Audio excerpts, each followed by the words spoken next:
Bahagyang dumami ang mga pamilya na nagsabing mahirap sila.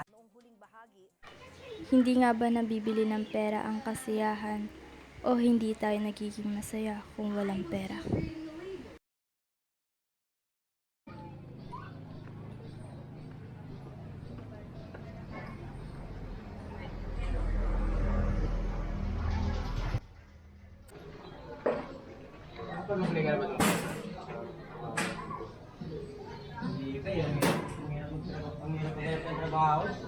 Masyado maraming kailangan.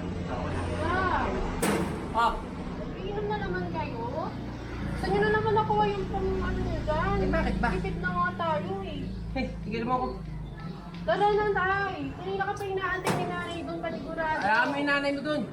Naku naman eh. Tara na. Sensya na. Ito tayo, lampas. Ito tayo. Ito lampas.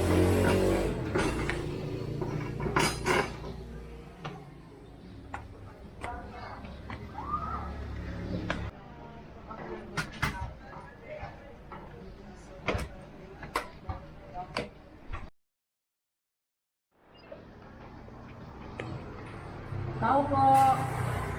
Tao po ba? Tao po.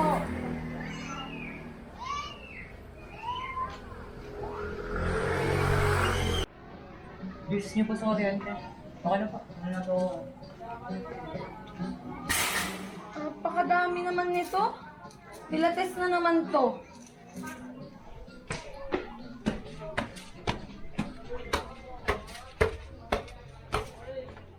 Tess! Tess! Kakabayad ko lang ah. Ano na naman to? Ay, pasensya na, babayaran naman namin yan. Apakadami! Hindi niyo yung babayaran. Umalis na lang kayo dito. Pasensya na talaga, babayaran namin. Puro na lang ganyan. Bayaran niyo yun ha.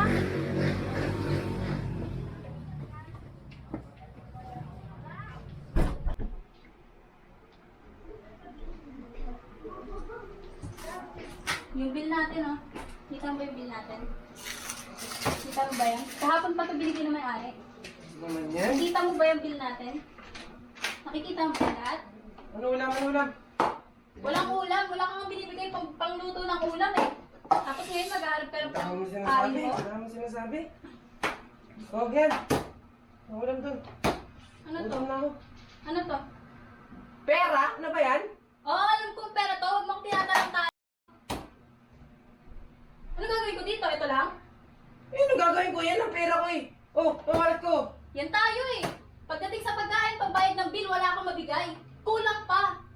Pero pag sa pag-inom mo, ang dami mong nabibiling Huwag alak. mong laging pinipilit sa akin yung pag-iinom ko ah. Totoo naman eh. Kaya tayo nagkakagulo-gulo dito dahil sa pag-iinom mo. Hindi ako lang magkakagunting dahil sa'yo eh. Namatay nanay ko, pinili kita, di ba? Hindi ako umuwi ng probinsya para Huwag sa'yo. mong isumbat sa akin yan. Eh, bakit ano ba gusto mo gawin ko? Wala nga akong trabaho eh. Pinatigil mo ako, di ba? Naging serious ka doon? Ewan ko na lang. Wala tayong magagawa dito. Papalayasin tayo ng landlord dito. Kung hindi tayo makakabayad. Ano, tutungan ka lang, mag-iinom ka, hindi ka maghanap ng trabaho mo para Naghahanap na nga eh. Puro po nga ka-araw-araw ng tayo ganito. Di ko na yung sa kapitbahay. Kasi nga, nag-iinom ka lagi. Sino ba naman hindi magiging ganito dahil sa'yo? Eh, hindi mo na ako maging ganito kasi dahil sa'yo eh. Pinagsisisihan ko na pinili kita, alam mo ba yun? Bakit? Desisyon mo yan ah. Hindi ko naman sinabi piliin mo ako. Hindi mo sinabi, kaya pala pinapili mo akong trabaho, ikaw? Kasalanan mo naman kung bakit ako nag-sales dun eh. Kasalanan ko na anong ginagawa ko. Yan, tinatanong pa ba yan? Tinatanong pa ba yan? Ha? Ikaw mismo alam sa sarili mo kung anong ginagawa mo. Hindi pa ba pagbigay nga ng bawang sa anak mo, wala akong mabigay eh. Patigilin mo eh, nakain ng pera ko, anong gusto mong gawin ko? Yan tayo. Pag walang pera, anong gusto mo? Papatigilin yung anak mo? Paano yung mga pangarap niyan? Ikaw nababudget ng pera, di ba? Binibigay ko naman sa lahat ng sahod ng makakaya ko ha. Binibigay? Paano yung kalahati? Ang inom mo? Kasya pa yung binibigay mo? Ha? Di ba hindi? Eh, nahan ang kaligayahan ko eh. Kaligayahan. Pero doon nauubos yung pera natin. At nandun ka ba? Kahit na, pera natin yun.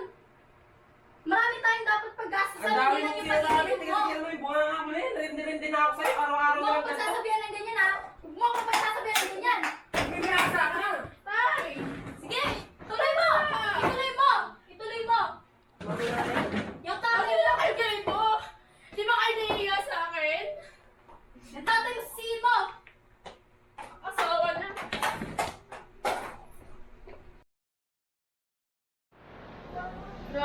mapuputulan na naman kami ng kuryente. Ang daming bayarin na kailangan bayaran sa bahay.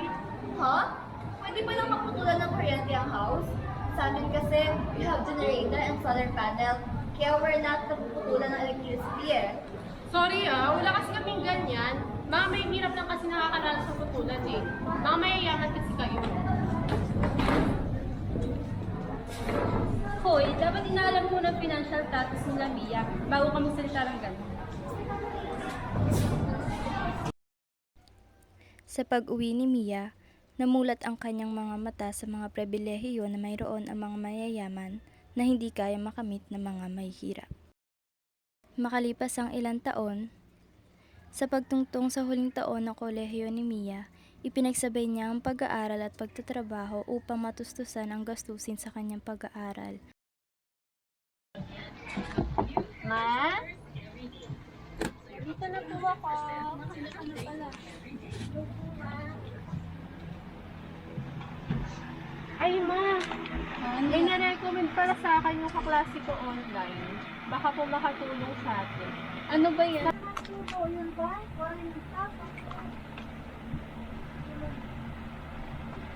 Wala ko po sa online ko. Makakatulong Online sa atin. Baka makakatulong sa atin yan. Try mo kaya. Matapos masubukan ang lahat ng trabaho, nakapagtapos si Mia ng pag-aaral at nakapundar na siya ng kanyang sariling sari-sari store.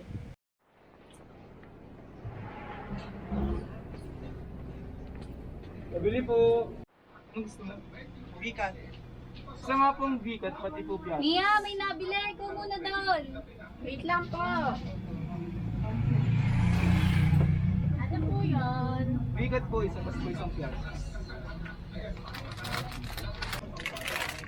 34 po lahat. Ito po. Thank you po. Salamat po.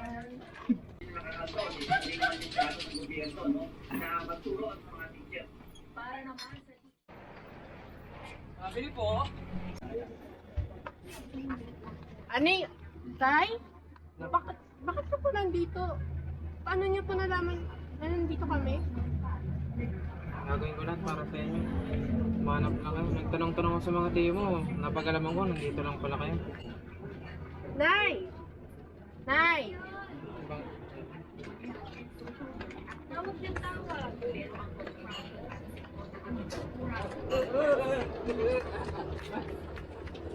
Oh, bakit ka nandito? Sana, patulad mo sa lahat na nagawa ko noon. Bigyan mo ako ng pangalawang pagkakataon para itama yung mga pagkakamali ko. Mahal na mahal ko kasi dalawa ng anak ko.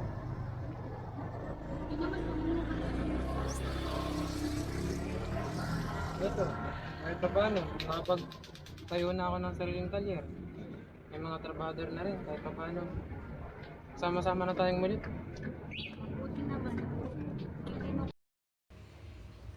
Namulat na rin ang ama ni Mia sa mga gawain niya noon.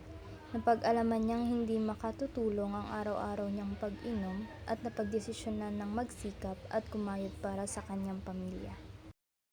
Ay, hindi na po tayo maghihirap, Tay. Nagsumikap ako at nakapagtapos na rin ako sa pag-aaral. Tay, namiss kita, Tay. Sige na nga, pinapatawad na kita.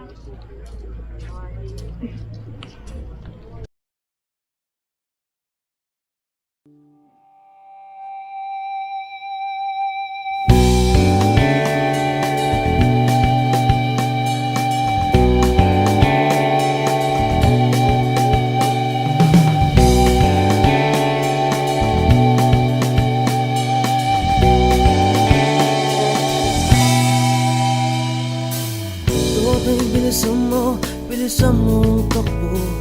Ilagang mga bombang nakatutok sa ulo mo.